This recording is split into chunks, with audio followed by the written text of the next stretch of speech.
Durant le Covid, comme tout le monde, je me baladais sur mon téléphone, je regardais tout ce qu'il y avait, je suis allé dans des groupes Telegram, je me suis fait arnaquer, j'ai perdu des dizaines de milliers d'euros. Ça assure aussi que tu es conscient que ça a été éphémère, c'était au bon moment, au bon endroit, c'est pas, tu te revendiques pas justement Oui, je me revendique celui pas. qui est la lumière. Pas du tout, je me revendique pas du tout visionnaire. Ouais. Fin 2017, début 2018, j'étais encore à l'école hôtelière en Suisse. Et c'est là où il y a eu le premier énorme bull run. Pour moi, c'était inédit. Tu vois, et quand tu vis ça, que t'es à peine majeur, tu viens d'arriver, tu vois, t'es en école, mais c'est incroyable, ça te change ta vie. Bienvenue dans le cercle, entreprendre et investir. Aujourd'hui, j'ai l'honneur de recevoir Thibaut. Thibaut, bonjour. Bonjour, comment ça va, Simon? Ça va et toi? Ça va, au top, merci en tout cas pour l'invitation. Bah, c'est moi, écoute, merci de ta présence, merci pour ton temps. Avec plaisir. Pour celles et ceux qui ne te connaissent pas, du coup, Thibaut, tu es un vulgarisateur aujourd'hui crypto et un entrepreneur, tu investis beaucoup. Tu as énormément fait de choses jusqu'à maintenant et quand on a commencé à le faire pour l'intro et t'introduire, on s'est dit qu'il y a trop de choses, je ne pouvais pas le faire. Du coup, présente-toi pour celles et ceux qui te connaissent pas. Oui, alors merci un peu pour cette petite introduction. C'est vrai que mon parcours, il est assez varié, si je peux dire, il est assez atypique. J'ai fait beaucoup de choses. Là, aujourd'hui, en 2025, je suis majoritairement de mon temps vulgarisateur en crypto, conférencier. J'accompagne 5000 personnes, aujourd'hui, entre 4007 et 5000 personnes, à investir via mon groupe privé au quotidien en crypto. Si je peux dire, j'ai un parcours assez atypique parce que j'ai jamais été ultra fort à l'école. Donc, clairement, je veux donner le minimum, tu vois, syndical pour pouvoir juste passer les examens. Sauf que le problème, c'est que ça m'est tombé dessus en première. J'avais pris la scientifique juste parce que je voulais me sentir un petit peu plus haut dans le sens, tu vois, je voulais vraiment essayer de voir mon potentiel. J'ai redoublé ma première. Du coup, mes parents ont dû m'envoyer dans une boîte à bac. Tu sais, c'est ces espèces de sociétés où tu passes ton bac en candidat libre, avec des profs particuliers, etc. Ça m'a pas empêché, même si j'avais un prof particulier qui m'expliquait la SVT, les maths, la physique, etc., de passer au rattrapage au bac. J'ai juste passé le bac, on va dire, ras la casquette. Et ensuite, j'avais toujours dit à mes parents, je veux pas faire comme tout le monde, j'ai pas envie de faire une école de commerce, ou j'ai pas envie de me dire je vais peut-être faire médecine ou comme mes amis partir dans la fac de droit ou autre. Du coup, je suis parti dans une école hôtelière, une business school, donc c'est assez atypique, en Suisse, à Glion exactement. Donc c'est une des top 3 meilleures écoles hôtelières au monde, spécialisée dans le luxe. Je trouvais ça super intéressant en fait parce que comme j'adorais voyager quand j'étais petit, même avec mes parents, etc., je me suis dit ça va être bien parce que quand on est directeur d'hôtel, j'imaginais la chose, hop, tu voyages en plein pays et autres. Et ça a été une super expérience pour moi parce que ça m'a permis d'ouvrir vraiment mon mindset, donc d'être open-minded si je peux dire. Parce que j'ai vécu du coup, je suis parti vivre durant des stages en Thaïlande 1 an, j'ai vécu 6 mois à Londres, 6 mois au Maroc, je suis parti vivre 9 mois à Madrid. Donc j'ai pu faire un petit peu le tour du monde, si je peux dire, grâce à tu vois, cette expérience ultra dynamique. J'ai rencontré durant mon passage à l'école hôtelière des personnes venues du monde entier, des États-Unis, des Chinois, des personnes de Russie et autres. Donc c'était ultra... J'ai vraiment vécu, on va dire, une jeunesse. Et quand je suis devenu majeur, il y a 8 ans en arrière, c'était vraiment dynamique et super. Et c'est à ce moment-là, d'ailleurs, que j'ai découvert du coup la crypto. Parce qu'on était une anecdote. Comme j'étais pas ultra à fond à l'école, j'étais au fond de la classe et j'ai un ami, Paul, qui nous dit « Oh les gars, il faut absolument que vous mettiez, est-ce que vous n'avez pas 200-300 euros ?» Là, on était étudiants, on n'avait pas encore on n'avait pas des moyens à mettre des milliers d'euros comme aujourd'hui. Il vous a dit « Les gars, est-ce que vous avez un peu d'argent? On met sur eToro et on investit en crypto. » Moi, je fais « C'est quoi la crypto ?» Il dit « Mais si, t'inquiète pas, il y a des effets de levier, tu mets de l'argent et peut-être qu'on arrivera à faire x2, x3 et tout. » On était 4-5 au fond de la classe. On mettait des sous sur eToro tous les jours, on se prêtait de l'argent, etc. Et par chance, parce que je le dis par chance tout le temps d'ailleurs dans mes stories, parce que tout le monde dit aujourd'hui en crypto que c'est ceux qui ont investi à l'époque, c'est parce que c'était des visionnaires, etc. Moi, pas du tout. C'était purement de la chance parce que mon ami Paul m'avait dit « Les gars, il faut absolument qu'on investisse ». Et fin 2017, début 2018, j'étais encore à l'école hôtelière en Suisse. Et c'est là où il y a eu le premier énorme bull run. Je sais pas si tu as connu le... Je l'ai vu de loin. Ouais. Tu l'as vu de loin? Pour moi, c'était inédit. Tu vois, et quand tu vis ça, que tu es à peine majeur, que tu viens d'arriver, tu vois, tu es en école, tu es en business school, tu te dis, mais c'est incroyable, ça te change ta vie. Alors, ça n'a pas empêché que j'ai fini mes études. J'ai fini fin 2019 l'école hôtelière. Après ça, ce qui s'est passé, c'est qu'il y a eu le Covid. En Covid, clairement, ça a été le deuxième déclic. Premier déclic dans ma vie, c'est le fait que le premier bull run, par chance, j'étais dedans. Et deuxième déclic, Covid-19. Là, gros changement, parce que j'étais très fêtard avant, tu vois, donc j'adorais sortir, faire la fête, aller voir les filles et autres. D'un seul coup, Covid-19, les rideaux noirs dans ma tête, je me dis, mais qu'est-ce que je vais faire chez moi? Alors au début, tu essaies de t'occuper comme tu veux, j'ai acheté une Play, une moto, un quad, mais au bout de 2 mois, tu te lasses de jouer avec tes potes à la Play, de faire de la moto et tout. Et à ce moment-là, je me suis dit, Thibaut, forme-toi peut-être à quelque chose qui te plaît. Donc, je suis allé faire, j'ai fait deux formations. Une formation en marketing digital, parce que j'avais remarqué que c'était comme ça que je pouvais en apprendre encore plus aussi en crypto. Et j'ai fait une formation en sustainability. C'est tout ce qui est développement durable à l'école de Cambridge, donc formation à distance. Après ces 2 petites formations, je me dis, Thibaut, il est peut-être temps que tu te mettes au travail. Alors, bien que j'avais gagné pas mal d'argent avec le premier bull run, je me suis dit, il serait temps que tu passes la seconde. À ce moment-là, du coup, j'ai acheté un premier terrain donc, de 30 000 m² dans le sud de la France et j'ai commencé à vouloir initier un projet d'Intermarché. Alors, on me demande même pas pourquoi Intermarché. J'étais je me disais, il faut que ce soit un gros business sur un gros terrain et je veux faire quelque chose qui marche. J'avais vu l'agroalimentaire, c'était assez compliqué de rentrer dedans, sauf que Intermarché est marocal. Après, j'ai voulu faire mon premier centre commercial, donc c'était un petit centre commercial, là, c'est pas le Auchan, avec mes gains en crypto. J'ai voulu placer mon argent, je me suis fait refuser par la mairie. Voilà, c'est fou. Et au fur et à mesure, j'ai fini au final à partir à créer ma première société.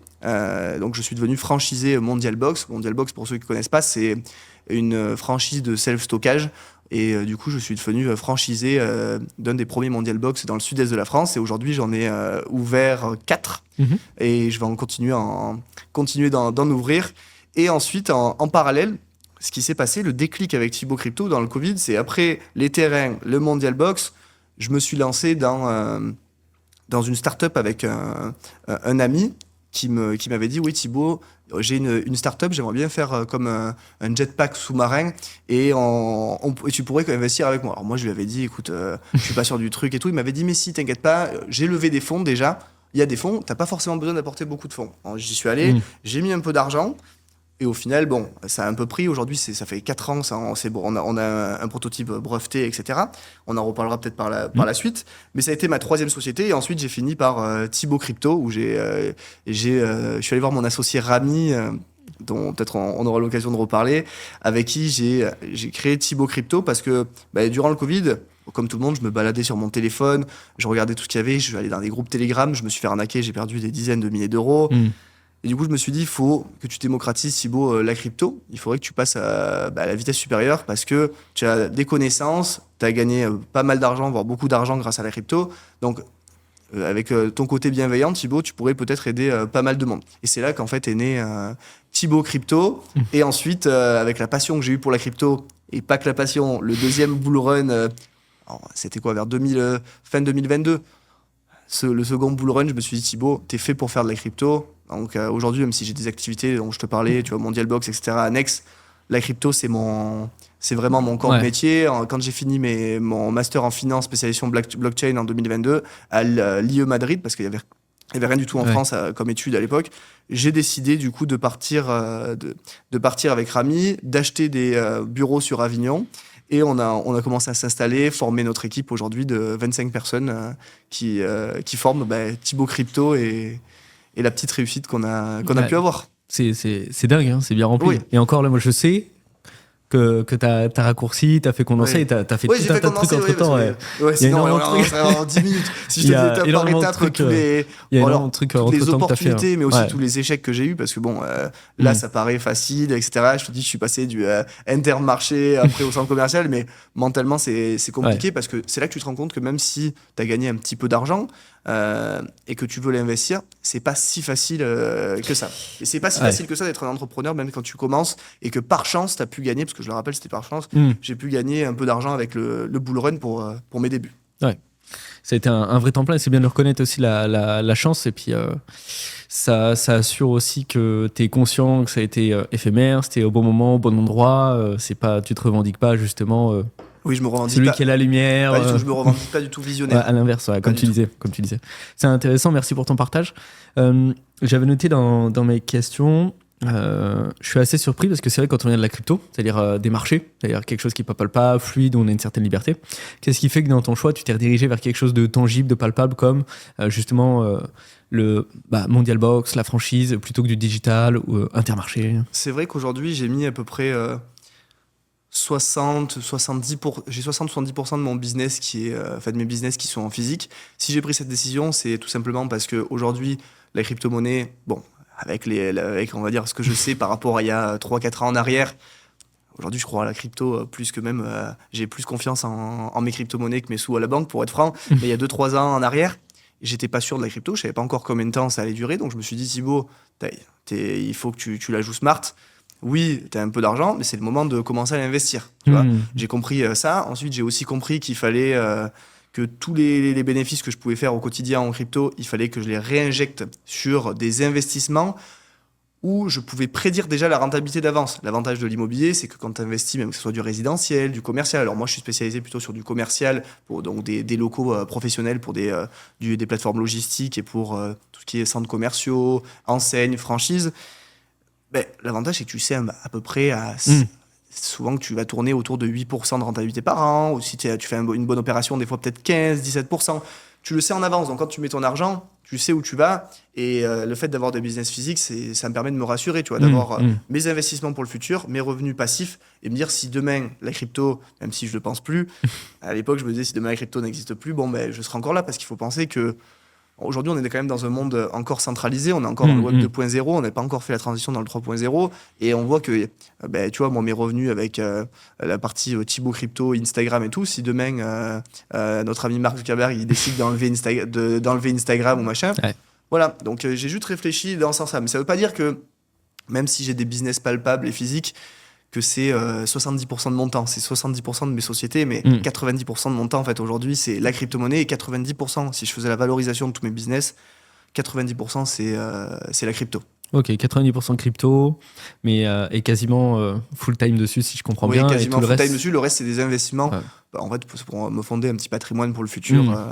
Ce qui est smart, et c'est exactement pour ça que je fais justement ce podcast, et que je voulais t'entendre, parce que tu as un parcours justement qui est atypique, tu es tombé en plein dans les cryptos, un petit peu comme Obélix est tombé dans la soupe à ce moment-là, tu as pu en profiter parce que tu es passé de Thibaut Fêtard, le bac, bon, avec des guillemets, et ensuite justement tu as su construire un super truc, donc tu as vraiment cet attrait pour le business. Et tu parlais justement de Rami. Pourquoi tu as voulu t'associer? Comment ça s'est venu? Et comment tu l'as choisi? Comment tu gères les divergences d'opinion aussi? Parce que c'est la force d'une association. Parle-nous un peu de tout ça. Avant de commencer par rapport à l'association, donc aujourd'hui, j'ai 3 associés. Un seul dans la crypto, Rami. J'ai un associé sur mes investissements dont je t'ai parlé tout à l'heure au Luxembourg avec l'électrostimulation, la franchise Iron Body Fit, parce que tu vois, je suis passionné par les franchises, Mondial Box, Iron Body Fit, j'adore parce que c'est des systèmes, tu vois, qui sont déjà entre guillemets standardisés, que ça te prend pas énormément de temps et t'as plus qu'à les développer, c'est vachement scalable, et même si c'est des business physiques. Donc ça, c'est mon deuxième associé au Luxembourg. Et le troisième, c'est on peut appeler ça un jetpack sous-marin, mon propulseur sous-marin qu'on est en train d'inventer et de breveter. Sur ces 3 associations, il faut savoir qu'aujourd'hui, tout le monde, et je le vois autour de moi, et même quand j'ai débuté, tout le monde veut avoir 100% des parts dans une société. Ça, c'est naturel, c'est humain. Sauf que je l'ai compris, heureusement, assez rapidement, qu'avoir 100% d'une société, c'est aussi 100% des emmerdes, pour être honnête. Parce que quand une société va bien, tu es content d'avoir 100%, mais quand une société va mal, j'ai eu justement avec mon Mondial Box, j'ai eu quelques soucis au départ, juste parce que j'ai trop focus sur la crypto, c'est un problème de l'entrepreneur, et quand on veut diversifier, j'ai laissé un peu le truc pas à l'abandon, mais j'ai eu quelques problèmes où j'ai dû remettre beaucoup d'argent, et voilà, financier. Je me suis rendu compte qu'en fait, là, dans le Mondial Box, j'étais seul, mais du coup, tu es le seul quand tu dois payer tes financements tout seul, quand tu dois payer tes fournisseurs tout seul et autres.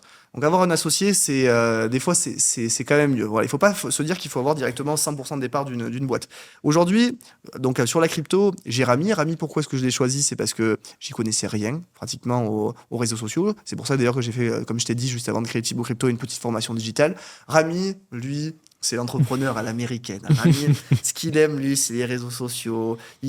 il connaît tout ça, tu vois. Et il adore. Il passe son temps à regarder un peu ce qui se passe et tout, les stars des réseaux sociaux, même en français, en anglais et tout. Et du coup, je me suis dit, bon, Rami, ça peut être un partenaire idéal. Et d'ailleurs, ça l'est. Aujourd'hui, je le remercie parce que s'il n'était pas là, j'en serais pas non plus à là et vice-versa. Donc, Rami, à l'époque, je lui ai dit, est-ce que ça te dirait de me rejoindre et de créer Thibaut Crypto? Lui, il avait déjà un petit pied aussi dans les cryptos parce que Rami, son père, il s'était fait hacker vers, je crois, 2017-2018. Son entreprise, tu sais, en fait, tous les ordi de son entreprise, shut down parce que il avait cliqué, son père, sur un mail. Tu sais, les mails que tu reçois, Bitcoin, machin. Aujourd'hui, et ceux qui nous écoutent, ils doivent se dire, mais jamais tu fais ça. Sauf qu'à l'époque, quand tu sais même pas ce que c'était le mot Bitcoin, tu cliquais. Et sauf que le problème, c'est que, alors, je sais pas comment on appelle ça, phishing ou autre, mais en tout cas, on lui a demandé, il y a eu une petite demande de rançon, son papa. Et après ça, il s'est intéressé aux cryptos et tout. Donc, je savais qu'il avait déjà un pied dans les cryptos et tout. Je dis, Rami, est-ce que tu veux m'aider à lancer Thibaut Crypto? Parce que, bon, bah, toi, entre ton père, moi qui me suis fait arnaquer et tout, sur les groupes Telegram pendant le Covid, est-ce que tu voudrais qu'on lance Thibaut Crypto et tout? Au début, je te promets, hein, je me rappellerai toute ma vie la scène, on était dans le sud de la France, au bord de la piscine, en train de siroter un rosé. Il me dit, Thibaut, arrête avec tes idées, t'as encore trop bu, tu sais, il m'a sorti un truc comme ça. Arrête, machin. Parce que j'ai toujours 800 idées à la minute. Et je vais dire, Rami, on en reparle. Sauf que j'ai pas lâché le truc. Et au final, pendant mon master en finance et blockchain à Madrid, j'ai commencé à faire des vidéos sur Instagram. Alors, les premières vidéos sur Instagram, je t'explique même pas le truc. C'était en mode, Rami se foutait de moi parce que lui, il savait faire. Moi, j'étais comme ça. Je dis, salut, alors voilà, je vais vous montrer la crypto-monnaie. C'était n'importe quoi. Et c'est comme ça que du coup, avec Rami, on a lancé Thibaut Crypto. Donc l'association sur Thibaut Crypto s'est très bien passée. C'est aussi grâce à Rami que tout ça a avancé. Mon association sur Iron Body Fit, la franchise au Luxembourg, c'est une association différente parce que là, je suis sur Thibaut Crypto, je suis majoritaire parce que c'est moi qui suis arrivé avec l'idée, les fonds et autres. Alors que, et c'est là où c'est intéressant de voir la différence, sur les franchises au Luxembourg, ben, comme je peux pas être partout, je suis largement minoritaire. Tu vois, par studio, à chaque fois, j'ai entre 10 et 25% de chaque studio, sachant qu'il y en a 3 aujourd'hui et on a l'exclusivité pour 15 studios au Luxembourg. Et donc là, je suis du coup sur un autre type d'investissement, un autre type d'association où je suis jamais même allé au studio encore au Luxembourg. J'ai juste étudié ça, tu vois, avec mon équipe. On a étudié les business plans, c'est facile. On a regardé tout ça et on a juste investi. Donc ça, c'est un autre type d'association. Et le dernier type d'association, c'est avec le Jetpack, avec ma deuxième société, avec mon ami. Et lui, c'était son idée, donc j'étais associé, pareil, minoritaire. Donc, ce qu'il faut retenir de ça, c'est qu'il ne faut pas toujours se dire je veux être associé, je veux pas d'associé, je veux avoir 100% des parts. Aujourd'hui, on ne peut pas être partout. Donc c'est normal d'avoir des associations, même Amazon, même Tesla, tous les plus grosses multinationales au monde, aujourd'hui, ont des associés. Ils sont associés avec des fonds d'investissement, avec des BlackRock et d'autres, et c'est normal parce qu'ils ne peuvent pas tout gérer. Et ça il faut bien le retenir. Et pour répondre à ta question maintenant sur la divergence d'opinion. Ouais. Les 3 associés que j'ai, pour être honnête, alors oui, c'est normal, dans l'opérationnel, on a toujours des petits conflits, mais ça se résout toujours très très bien parce qu'on a tous une vision long terme. Tous mes associés, quand je les ai choisis, on s'est toujours dit ce qu'on cherchait, le but final. Je te donne un exemple, avec Thibaut Crypto, aujourd'hui, j'en serais pas là. J'accompagnerais pas des milliers de personnes si jamais notre objectif était juste peut-être de générer 10 000, 50, 100 000 euros ou dollars par mois, tu vois. Avec Rami, on savait déjà qu'on voulait aller le plus loin possible. Donc, on avait déjà nos objectifs étaient clairs. Donc après, quand déjà tu as le même mindset et que tu sais que tous les bénéfices que tu fais avec une société, tu les réinvestis. Pareil au Luxembourg, la première chose que je lui ai posée comme question, quand il est venu me voir, mon associé, il me dit Thibaut, est-ce que tu me donnerais un coup de main? Je sais que tu as une holding et que tu investis un petit peu à droite à gauche dans des projets parce que tu t'intéresses à tout. Je lui dis, écoute, je vais regarder ton dossier. Et la première question que je lui ai posée après, je dis, le dossier est super. La franchise, rien à dire, il y en a 150 en France de studios. Je dis, au Luxembourg, si en plus on est master franchise au Luxembourg, je dis, qu'est-ce que tu veux de mieux? Et aujourd'hui, c'est un succès, c'est un vrai carton. Et je lui ai dit après, mais est-ce que tu me réserves des places pour les autres Iron? Parce que moi, je veux être actionnaire de tous les Iron. Et il m'a dit, mais Thibaut, moi, je veux faire le Luxembourg et après, on va aller regarder d'autres pays, tu vois. Et on a donc, tu vois, avec tous mes associés, même s'il y a des problèmes des fois dans l'opérationnel, on a toujours les mêmes objectifs et ça, c'est pour ça que j'arrive quand même à avancer avec ça. Ouais, donc les mêmes objectifs, la même vision et ça fait que vous avez une vraie cohésion d'équipe et que vous vous complétez tous. Ça, c'est hyper enrichissant. Et merci pour ce partage. Et c'est fou, justement, tu as été même jusqu'au Luxembourg pour tes franchises et tout. Vous êtes partout, vous êtes vif. Et c'est vrai que vous avez beaucoup d'idées et tout réside dans le fait de faire. Exactement. Et puis en plus, vous le faites plutôt bien. Faut avouer ce qui est, hein. Faut avouer ce qui est parce que vous en seriez pas là sinon. Oui, alors on fait toujours malheureusement des erreurs, on peut toujours être plus loin, voilà. Ouais. Et comme il y a toujours plus gros que soi. Donc non, en tout cas, je suis déjà content de ce qu'on a pu accomplir. C'était intéressant du coup ton intervention pour l'association et je te remercie. On ressent que c'est vraiment opérationnel. On voit que vous avez quand même fait beaucoup de choses ensemble et c'est très pertinent. Après, j'avais aussi du coup une question pour toi. Avec tout ce que vous avez fait, il y a aussi des notions du coup de recrutement, de délégation. Comment vous faites avec votre hypercroissance, en plus avec plutôt un jeune âge, parce que tu as 26 ans et vous avez fait quand même pas mal de choses. Et vous êtes en plus 3 associés, comment vous gérez ça? Pour gérer l'hypercroissance, c'est ma stratégie à moi, après chacun a ses stratégies. Aujourd'hui, j'ai 20 collaborateurs. Alors, j'aime bien les appeler mes ambassadeurs parce que c'est grâce à eux aussi si j'en suis là. J'en ai 20 de collaborateurs juste sur la partie Thibaut Crypto et 5 après sur le reste, parce que le reste c'est plus du passif, donc ça prend beaucoup moins de temps. Et sur ces 25 personnes qui me suivent au quotidien, j'ai pour mes 4 sociétés en fait, parce que j'ai regroupé ça en 4 sociétés, une SCI pour mes constructions, parce que je suis un peu, on va dire, un petit promoteur. Je construis des trucs, comme je te disais, pour des franchises, etc. Ma SCI, ma partie Mondial Box, Thibaut Crypto et ma holding. Et sur chaque société, j'ai décidé de mettre un directeur opérationnel. Et du coup, le seul contact que j'ai, c'est avec ces 4 personnes. Le reste, bien évidemment, des fois, je les ai au téléphone et tout. Mais c'est ces 4 personnes qui m'appellent et qui me disent « Thibaut, il y a tel ou tel problème ». Et déjà, tu vois, ça permet de mettre une certaine distance. Alors, pas une distance dans le mode avec le côté patron-employé, pas du tout. Mettre une distance pour pas non plus être trop focus dans l'opérationnel. Parce que si je suis trop focus dans l'opérationnel, quand c'est ce qu'on dit, avoir la tête dans le guidon, aujourd'hui, on se retrouve bloqué. Et après, on peut pas avancer. Donc, les directeurs, à chaque fois, mes directeurs opérationnels, eux, c'est des personnes qui ont été difficiles à recruter parce qu'il faut trouver le bon élément, qui soit motivé, qui avance. Donc, clairement, c'est mes bras droits. Hein. On va dire que tu vois, les 4, c'est mes 2 bras et mes 2 jambes, hein, pour être franc. Et c'est comme ça qu'aujourd'hui, j'ai pu gérer mon hypercroissance. Et les 2 autres facteurs qui ont fait que j'ai bien géré, on arrive à bien avancer au quotidien, c'est j'ai un RH super qui me permet, quand avec quelqu'un ça va pas, de sortir et de le faire re-rentrer et qui s'occupe même du onboarding. Donc c'est un RH qui connaît vraiment bien la structure de toutes mes boîtes.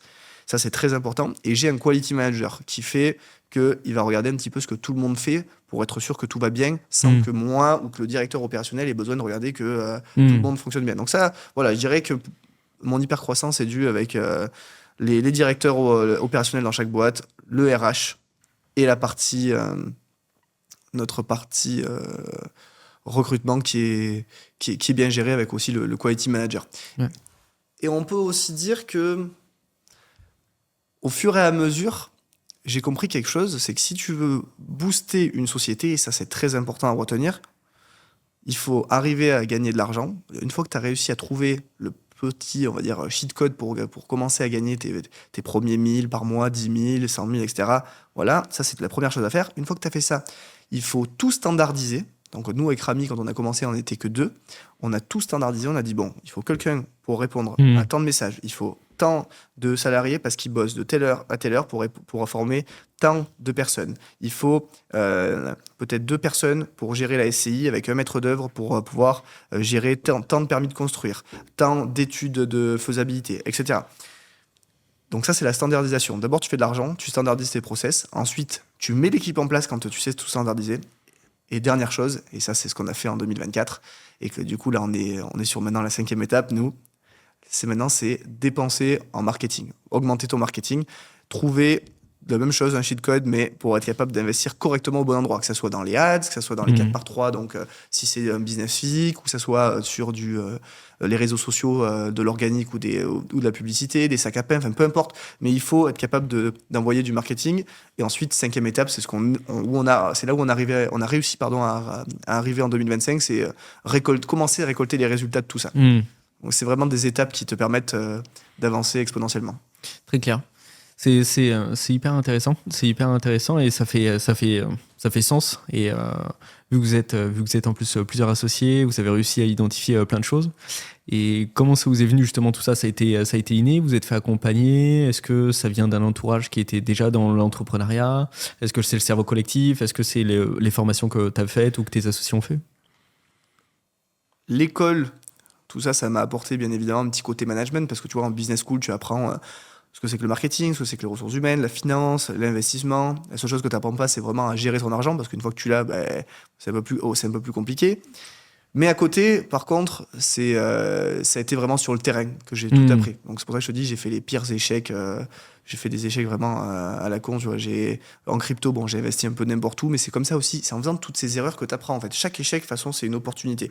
Donc c'est sur le terrain que j'ai beaucoup appris. Et le déclic que j'ai eu aussi, c'était parce que j'ai eu mes parents et mes grands-parents qui sont aussi des exemples, parce qu'on dit toujours que ceux qui sont au-dessus de nous, ce sont des exemples. Ils sont entrepreneurs. Donc du coup, mon grand-père avait sa société, lui, dans le métal. Ma mère et mon père travaillent encore aujourd'hui dans cette société. Et ça m'a permis de voir un petit peu la flexibilité qu'ils avaient, le fait d'être entrepreneur, comment est-ce qu'ils géraient une société. Donc tu vois, j'ai toujours baigné dans cet état d'esprit. Et pour être franc avec toi, j'ai toujours su, je disais toujours à ma mère, maman, plus tard, je veux être PDG. Ma mère, c'est ce qu'elle me répondait à chaque fois depuis petit. Mais Thibaut, PDG, ce n'est pas un métier. Mais PDG de quoi? Dans quoi tu veux être PDG? Je disais, non, je veux être PDG. C'est tout. Et donc voilà, c'était, on va dire, un tout. Et le vrai déclic, comme je t'ai dit tout à l'heure, c'était le Covid, clairement. Ouais, c'est le Covid qui a fait qu'à un moment, j'ai eu un manque. Parce que j'ai toujours été extrême dans ma vie. Il faut savoir que je faisais du sport à haut niveau jusqu'à mes 16 ans. Okay. Alors quand je dis haut niveau, on va dire entre milieu et haut niveau. J'ai fait j'étais en sport-études basket. Puis après, j'étais en sport-études ski. Donc je fais des championnats européens, français. Alors européens sur le ski, français sur le basket. Et j'ai toujours fait beaucoup de sport jusqu'à mes 16 ans. J'étais accro à ça, tu vois. Ensuite, après mes 16 ans, j'ai découvert les filles, les sorties, l'alcool, tout ça, classique. J'ai été extrême là-dedans. J'ai arrêté le sport. Et après, au moment du Covid, ma seule priorité avant, c'était de sortir. J'ai eu un vrai manque. J'ai vraiment pas été bien pendant le Covid. J'ai dit, Thibaut, il faut que tu fasses quelque chose. Tu vas pas rester là devant la télé ou faire de la moto toute la journée.